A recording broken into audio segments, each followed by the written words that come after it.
Hello साथियों, welcome our channel. आज हम लोग बात करेंगे डीएलएड फर्स्ट ईयर के सिलेबस और एग्ज़ाम स्ट्रेटजी के विषय में। डीएलएड फर्स्ट ईयर में तो हम लोग एडमिशन ले लिए हैं। अब हम लोगों को डीएलएड फर्स्ट ईयर में अच्छे मार्क्स से पास किस तरह करना है, 80+ मार्क्स किस तरह लाना है, उसके लिए हम लोगों को क्या और कितना पढ़ना पड़ेगा, ये आज की वीडियो में जानेंगे। ठीक, सबसे पहले हम बता दें कि आपको डीएलएड फर्स्ट ईयर में इतना चीज़ पढ़ना पड़ेगा। आप देख सकते हैं कि डीएलएड फर्स्ट ईयर में आपको इतना चीज़ पढ़ना पड़ेगा। ठीक है, अब ये क्या है, इसको जानने के लिए आप वीडियो में अंत तक जरूर बने रहें।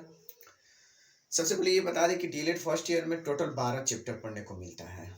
ठीक है, जो कि आपको स्क्रीन पे दिख रहा होगा। ठीक है, F1 से लेकर F12 तक। ठीक है, और इन टोटल 12 चैप्टर को हम लोग तैयारी कैसे करेंगे, क्योंकि इन्हीं 12 चैप्टर से एग्जाम में क्वेश्चन पूछे जाएंगे और इन्हीं 12 चैप्टर को हम लोगों को एग्जाम दिया जाएगा।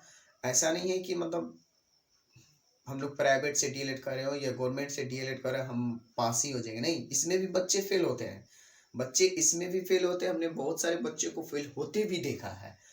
अगर आप फेल नहीं होना चाहते, आप 180+ मार्क्स लाना, आप 80+ मार्क्स लाना चाहते हैं, तो आप वीडियो को अंत तक जरूर देखें।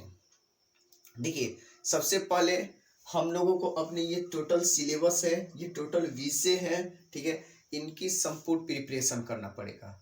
और संपूर्ण प्रिपरेशन के लिए हम लोगों को कैसे प्रिपरेशन होगा और कहाँ से होगा, तो सबसे पहले ये जान लीजिए कि अगर आप डीएलएड का क्लास कर रहे हैं अपने कॉलेज से, यूनिवर्सिटी कॉलेज से, आप जहाँ से भी डीएलएड करें, प्राइवेट संस्था हो या गवर्नमेंट संस्था हो, ठीक है, आप जहाँ से भी डीएलएड कर रहे हैं, आप वहाँ अपने रेगुलर क्लास से भी इस फर्स्ट ईयर का प्रिपरेशन कर सकते हैं। नहीं तो आपके फर्स्ट ईयर प्रिपरेशन के लिए, संपूर्ण प्रिपरेशन के लिए, 80+ प्रिपरेशन के लिए आपका अपना चैनल, यूट्यूब चैनल ऑलवेज उपस्थित है। ठीक है, तो देखिए, सबसे पहले हम लोग बात करेंगे कि कोड। ये देखो, ये जो कोड है ना, ये कोड, ये हमारा विषय कोड है। ठीक है, टोटल हम लोगों को फर्स्ट ईयर में टोटल 12 विषय पढ़ना है। कितना? 12 विषय पढ़ना है, जो कि F1, F2, F3, F4, F5, F6, F7, F8, F9, F10, F11, F12 इसके द्वारा सूचित किया गया है। किसके द्वारा सूचित किया है? इसकी इन संख्या को द्वारा जो सूचित करते हैं। अब F4 क्या होता है? F4 होता है फर्स्ट, यानी फर्स्ट ईयर में जो हम लोगों को पहला चैप्टर मिलेगा पढ़ने के लिए, फर्स्ट ईयर में जो हम लोगों का पहला चैप्टर मिलेगा वो होगा हम लोगों का समाज, शिक्षा और पाठचर्या की समझ। समाज, शिक्षा और पाठचर्या की समझ, इसका हम लोग क्रेडिट जो होता है, यानी आपके एग्जाम में जो क्वेश्चन पेपर मिलेगा उसकी पृष्ठ की संख्या कितना होता है जी? तो 4 होता है। इसमें देखो, बाहरी परीक्षा कितने नंबर का होता है? 70 नंबर का। और आंतरिक परीक्षा यानी इंटरनल, जो आपके कॉलेज लेगा, जो आपके कॉलेज आपको नंबर प्रोवाइड करेगा, वो कितने नंबर का होता है जी? तो 30 नंबर का होता है। अब 30 नंबर तो आप सोच रहे हैं बहुत इजी मिलेगा, नहीं, बहुत इजी नहीं मिलेगा। उस 30 नंबर के लिए आपको एक्स्ट्रा बहुत सारी तैयारी करना पड़ेगा और कुछ खास ज़्यादा भी तैयारी नहीं करना पड़ेगा। अब 70 नंबर के लिए क्या करना पड़ेगा? ठीक, इसके लिए आपको समाज, शिक्षा और पाठचर्या की विस्तृत अध्ययन की जरूरत है। ठीक है, दूसरा होता है F2। F2 बोले तो बचपन और बाल विकास, इसको CDP भी बोलते हैं।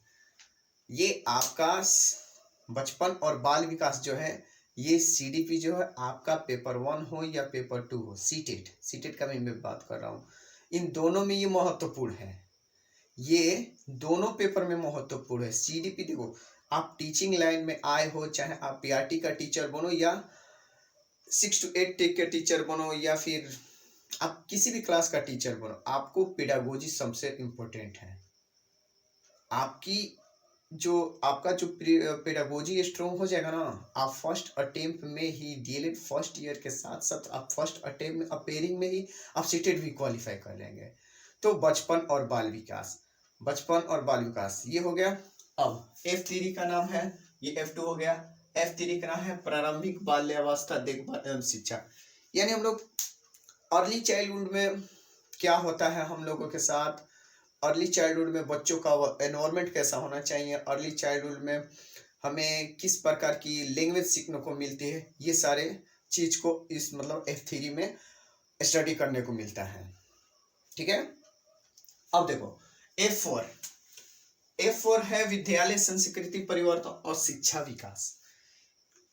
अब जब हम लोग अर्ली चाइल्डहुड से जब हम थोड़े से बड़े होते हैं तो हम लोगों का जो जीवन होता है ना वो विद्यालय से स्टार्ट होने लगता है, कहीं ना कहीं, चाहे प्राइवेट स्कूल हो या गवर्नमेंट स्कूल हो। ठीक है, वहाँ से हम लोगों की जीवन की शुरुआत होने लगती है। अब वहाँ पर विद्यालय में हम लोग को सबसे पहले तो मतलब हम लोगों की कल्चर कैसा रहेगा, स्कूल का एनवायरनमेंट कैसा रहेगा, ये सारा चीज़ हम लोगों के ऊपर डिपेंड कर रहा है। किसके ऊपर? उस स्कूल में जो बच्चे पढ़ते हैं उसके ऊपर। ठीक है, वहाँ का शिक्षा व्यवस्था कैसा है, ये सारे इम्पोर्टेंट होते हैं बच्चों के लिए। अगर किसी स्कूल के एनवायरनमेंट अच्छा नहीं है तो अब वहाँ के बच्चे भी अच्छा डेवलपमेंट नहीं कर सकते हैं। वहाँ की शिक्षा व्यवस्था अगर अच्छी नहीं है तो वहाँ के बच्चे डेवलप नहीं कर सकते हैं। एनवायरनमेंट हो और एजुकेशन ना हो तो भी डेवलपमेंट नहीं कर सकते हैं। बच्चों के डेवलपमेंट के लिए एनवायरनमेंट प्लस एजुकेशनल सिस्टम, ये दोनों मतलब सेम होना चाहिए, तभी जाके बच्चे का विकास होता है। ठीक, अब होता है जो F5 बोले तो भाषा की समझ तथा आरंभिक भाषा विकास। ठीक है, देखो सबसे इम्पोर्टेंट होता है लैंग्वेज, और ये इम्पोर्टेंट इसलिए होता है तो ये हम लोगों को एनवायरनमेंट पे डेवलप मतलब क्या बोलते हैं, एनवायरनमेंट पर डिपेंड होता है कि जिस प्रकार हम लोग अपने अपने बच्चों को एनवायरनमेंट देंगे, जिस प्रकार हम लोग अपने बच्चों को लैंग्वेज दे सिखाएंगे, बच्चे हमारे उसी लैंग्वेज को सीखते हैं। ठीक है, या यूँ कर सकते तो मातृभाषा हम लोगों का, अगर हम लोग अपने बच्चों के साथ शुरू या शुरू से ही लगातार अगर हम लोग कुछ हिंदी में बात करना सीखे या बात करना चालू कर दे तो वो हिंदी सीख जाता है, भोजपुरी बात करना चाहे तो भोजपुरी सीख जाता है, इंग्लिश में बात करे तो वो इंग्लिश सीख जाता है। ऐसा नहीं है तो उसको इंग्लिश सीखने के लिए मतलब उसी मतलब समय से उसको ग्रामर की ज़रूरत है या किसी विशेष प्रकार के इंग्लिश सीखने के लिए टीचरों की ज़रूरत, ऐसा कुछ नहीं है। बच्चों को लैंग्वेज सीखने के लिए उसका एनवायरनमेंट जो होता है वो बहुत महत्वपूर्ण होता है। ठीक है, F6 है शिक्षा में जेंडर एवं समावेशी परिप्रेक्ष्य है। देखो शिक्षा में जेंडर करने का मतलब ये होता है कि हम लोगों को मतलब लड़कों और लड़कियों में तुलना देखने को मिलता है कि लड़के मैथ में तेज होते हैं, लड़कियां मैथ में कमजोर होती है, यानी जेंडर वाइज भी उसको बोलते हैं। इस चीज़ को आपको सीटेट में पढ़ने को मिलेगा। जब आप लोग का सीटेट का फॉर्म भराएगा, जब हम सीटेट के आपको प्रिपरेशन कराएंगे तो वहाँ पर आपको ये चीज़ F6 जो है वहाँ पर आपको डिटेल पढ़ा देंगे। ठीक है, अब देखो F7 है जो गणित का शिक्षण शास्त्र, पेडागोजी जिसको बोलते हैं, बोले ना, टोटल इम्पोर्टेंट है। आप अगर अपने डीएलएड फर्स्ट ईयर का टोटल F1 से लेकर F12 तक संपूर्ण प्रिपरेशन की तैयारी कर लिया तो आपको सीटेट की अलग से तैयारी करने की कोई ज़रूरत नहीं है। सीटेट आप अलग से तैयारी ना भी करेंगे तो आप सीटेट फर्स्ट अटेम्प्ट में ही पास हो जाएंगे अच्छे नंबर से, 85, 90, 95 नंबर से नहीं, आप 120 प्लस नंबर से पास हो सकते हैं। केवल इसका प्रिपरेशन करेंगे तो फर्स्ट ईयर के सिलेबस का आप संपूर्ण प्रिपरेशन कर लीजिए, आपका सीटेट फर्स्ट अटेम्प्ट में है, ये मेरा दावा है आप लोगों के साथ। ठीक है, आप प्रिपरेशन संपूर्ण कीजिए, किसका? फर्स्ट ईयर का, आपका सीटेट क्लियर हो जाएगा, पेपर 1 हो या पेपर 2 हो। ठीक है, F8 हिंदी का शिक्षण शास्त्र, पेडागोजी ऑफ हिंदी। ठीक है, आप उसके बाद होता है F9 प्रोफिशिएंसी इन इंग्लिश, वही इंग्लिश पेडागोजी। हम लोगों को मतलब इंग्लिश के बारे में भी थोड़ा बेसिक नॉलेज होना चाहिए ताकि जब हम पीआरटी के टीचर बनेंगे तो वही बच्चों को जो अल्फ़ाबेट कोड सिखाते हैं A for Apple, B for ball, वहाँ पर इम्पोर्टेंट रहता है। ठीक, और सबसे इम्पोर्टेंट है F10 पर्यावरण अध्ययन का शिक्षण शास्त्र। ठीक है, यानी EVS भी बोलते हैं उसको। ठीक है, एनवायरमेंट स्टडीज, ये इम्पोर्टेंट रहता है। ये इम्पोर्टेंट इसलिए भी है कि आपका सीटेट का पेपर में जाइएगा ना, एक एनवायरमेंट का टॉपिक ही है जो आपको 30 नंबर का मिलेगा। क्या बोलते हैं, ईवीएस, आपको 30 नंबर का मिलेगा। 15 नंबर पेडागोजी होगा और 15 नंबर आपका वो दैनिक जीवन से रिलेटेड ईवीएस होता है। ठीक है। F11 क्या है जी, कला समेकित शिक्षा। F11 कला समेकित शिक्षा। ये कला समेकित शिक्षा क्या होता है, आर्ट जिसको बोलते हैं, आप लोग को पता होना चाहिए कि हर बच्चे के अंदर कोई ना कोई स्किल होता है और वो स्किल का डेवलपमेंट करने की रिस्पॉन्सिबिलिटी किसकी होती है, टीचरों की। जब हम लोग गुणवत्तापूर्ण कोई चीज़ सीखेंगे तभी जाके हम अपने बच्चों को सिखाएंगे, और तभी जाके जब कोई बच्चा मतलब ईमानदारी के साथ और पूरी तैयारी के साथ कोई चीज़, कोई आर्ट सीखेगा, तो वो जहाँ पर भी अपने मतलब आर्ट का प्रेजेंटेशन करेगा, तो वहाँ पर कहीं ना कहीं आपके नाम होगा, यानी उनके टीचरों का नाम होगा, जो बच्चा जिस टीचर से पढ़ा हो। ठीक है। F12 लास्ट, शिक्षा में सूचना एवं संचार तकनीकी। देखो भाई, आज के तो जीवन में सबसे बड़ा चीज है इंटरनेट। हम आप कोई भी हो, यानी हम लोग का सारा एनवायरमेंट इंटरनेट में डूबा हुआ है। मानो कि नेट ये कहो या डाटा कहो, वो हम लोग को आजकल ऑक्सीजन के रूप में हो गया है। ठीक है। तो कहीं ना कहीं हम लोग का पूरा जो एजुकेशन सिस्टम हो, ये जो भी सिस्टम है, मेडिकल लाइन का सिस्टम हो, एजुकेशन सिस्टम हो, हर सिस्टम जो है वो कहीं क्या बोलते हैं, मतलब सूचना और संचार से जुड़ा हुआ है। तो ये हो गया हम लोगों का F1 से लेके F12, इतना चीज हम लोगों को फर्स्ट ईयर में पढ़ना है। अब देखो F2 जो होता है वो बाह्य परीक्षा में 70 नंबर का होता है और आंतरिक परीक्षा 30 नंबर का होता है, जो आपके कॉलेज देगा। ठीक। F3 जो होता है वो भी 70 नंबर का होता है और आंतरिक जो होता है 30 नंबर का होता है।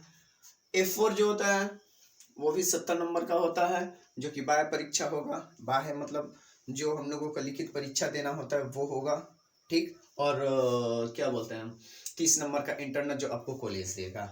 ठीक। F5 जो होता है वो 35 नंबर का होता है और इंटरनल 15 नंबर का होता है। F6 35 number 15 number. F7 35 number 15 number और F8 35 नंबर 15 नंबर।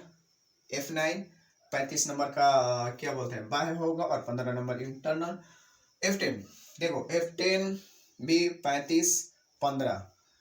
F11 जो है वो 40 नंबर का और 60 नंबर का बाह्य परीक्षा होगा।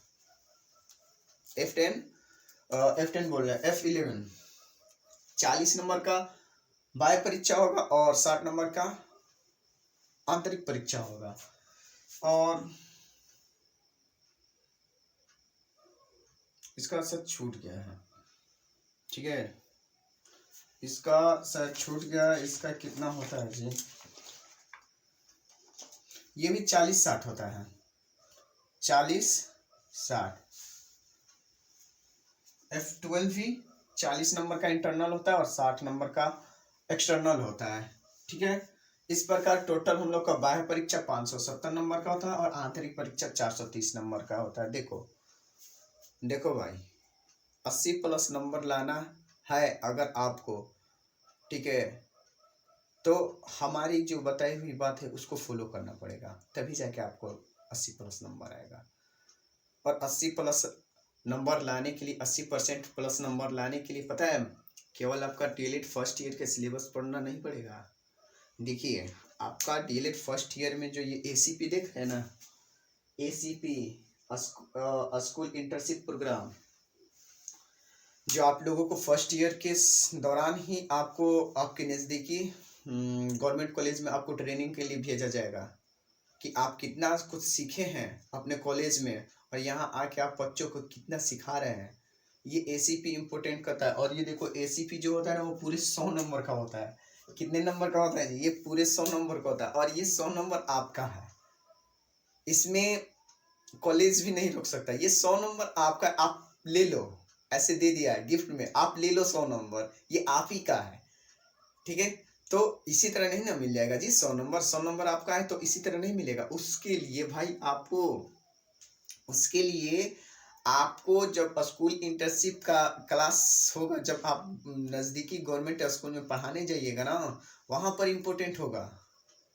और उसके लिए पता है, स्कूल इंटर्नशिप के लिए हम अब एक अलग से वीडियो बना देंगे कि उसमें होता क्या है। ठीक है, तो इस प्रकार टोटल 443। देखिए कुल जो होता है, कुल अंक होता है 1000। कुल अंक कितने का होता है जी? प्रथम वर्ष में यानी फर्स्ट ईयर में टोटल 1000 मार्क्स का होता है, जिसमें 570 नंबर आपको बाह्य परीक्षा जो आपको मेहनत ला सकती है या आप अपने मेहनत के द्वारा ला सकते हैं। दूसरा 430। देखिए 430 इसका परसेंटेज निकालेंगे तो आपका 43% कॉलेज दे दिया, यानी आप ऑलरेडी 40 प्लस यानी 43 आपका नंबर है। कुछ कम बेसी होगा भी तो 40%, अब बचा 40%। तो देखिए 570 यानी इसका भी परसेंटेज निकालेंगे तो 57%। आप 57% में 40% आपका है, 40-45 आप इजीली ला सकते हैं। ठीक है, बस आपको मेहनत करना पड़ेगा, आपको बताए हुए पैटर्न को फॉलो करना पड़ेगा और आपको पढ़ना तो पड़ेगा 80% नंबर लाने के लिए।